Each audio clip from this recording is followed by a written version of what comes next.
20 लाख टंकार धला जहर जबत करने सहित एही कारोबार रे संपृक्त मां पुओं को गिरफ्त करिछि अबकारी पुलिस। मिलिथिबा सूचना अनुसार नयागढ़ जिला रणपुर अबकारी विभाग कर्मचारी माने विशेष सूत्रु खबर पाई मयूरझालिया छक निकटरे एक टाटा एसी गाड़ी को अटकाई जांच करथिले।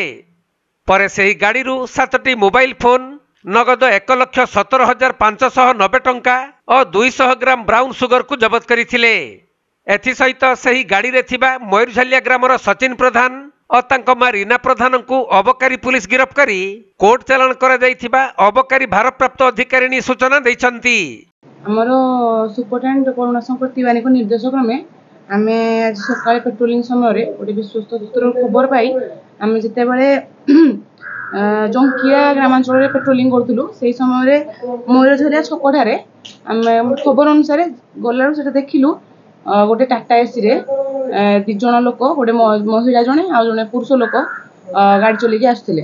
तांको हमरो तांको आमे तलाशी कलु विधिमत तलाश कलु हम परिचय देगी तो जना पड़ला कि तांको ना हैला सचिन प्रधान आउ बयस हबो 21 वर्ष। बापाको नाम गोकुलानंद प्रधान एवं आउ जो महिला जण थिले से तांको मां थिले। तो मां पुओ से व्यवसाय करछंती। तो तांको पाखरु तांको मां को ना रीना प्रधान बयस 48 वर्ष हबो। को गाँ तांकर मयूरझालिया तो से ता सहित गोटे टाटा एसी आम 4 व्हीलर जबत करागला एवं 7 गोटी फोन जबत करा जायछि। सेथि मध्ये 4टी ला कीपैड फोन और 3टी स्मार्टफोन एवं ता सहित 1 लाख टंका 17,590 टंका मध्ये जबत करा जायछि। आगे धला जहर केते ग्राम 200 ग्राम आम जबत करा जायछि। मार्केट रे आकलन परिमाण केते हो से 20 लाख तो तार भैल्यूटा 20 लाख।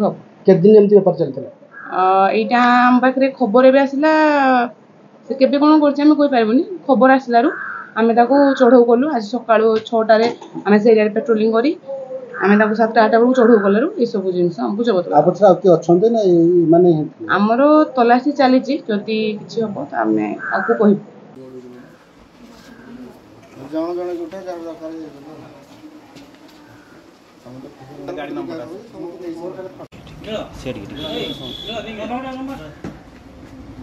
नयागढ़ जिल्लारू प्रशांत बेहरा रिपोर्ट कोणार्क लाइव।